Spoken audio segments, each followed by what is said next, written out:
Hello everyone. सो हमने get up देख लिया क्रिया के रूप में। हमने अवेक देखा क्रिया के रूप में। हमने वेकअप देखा क्रिया के रूप में, ठीक है। और हमने वेक भी देख लिया क्रिया के रूप में। अब हम देखते हैं what is the actually difference between awake क्रिया और वेक अप क्रिया, ठीक है। दोनों को क्रिया के रूप में क्या डिफरेंस है ये अपन समझते हैं। सो एक्चुअली दोनों में कुछ डिफरेंस नहीं है। अवेक हम यूज करते हैं बहुत फॉर्मली, पोएटिक या राइटिंग वे में, जब हमको कोई चीज बोलनी हो जागने के लिए तब। और वेकअप हम जनरली यूज करते हैं बहुत नेचुरल, नॉर्मल और डेली लाइफ की टोन में।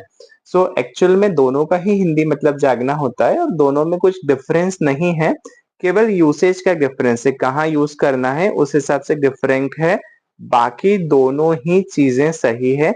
दोनों का मीनिंग क्रिया के रूप में होता है जागना। जैसे मैं कहता हूं कि ही अवेक्स इन द मॉर्निंग, वो भी सही है। या ही अवोक इन द मॉर्निंग, वो मॉर्निंग में जागा, वो भी सही है। And he wakes up in the morning, ये भी सही है। एक को बस मैं क्या करता हूँ, अगर मुझे किताब लिखनी है, कोई कविता लिखनी है, तो वहां पर मैं यूज कर सकता हूँ इसको, किसको, अवेक को। और मुझे डेली लाइफ में स्पोकन इंग्लिश में यूज करना है बोलचाल में, तो मैं बोल सकता हूँ वेकअप या वोकअप। वर्ब के फॉर्म हम चेंज कर सकते हैं यूसेज के हिसाब से, पर फिलहाल ये दो वर्ड का मीनिंग सेम है, जागना।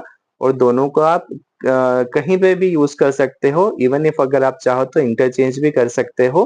पर स्पेसिफिकली ऐसा है कि लिखावट में, पोएटिक में, राइटिंग में, लीगली अगर कुछ डॉक्यूमेंट लिखना है तो वहां पे आप चाहो तो आप अवेक यूज कर सकते हो।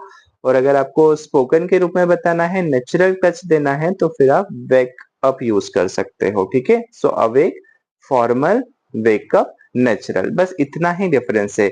मीनिंग में, यूसेज में, वर्ब के रूप में कोई डिफरेंस नहीं है, ठीक है। Thank you so much, hope you enjoyed, follow and subscribe the channel, have a great time, bye bye, take care.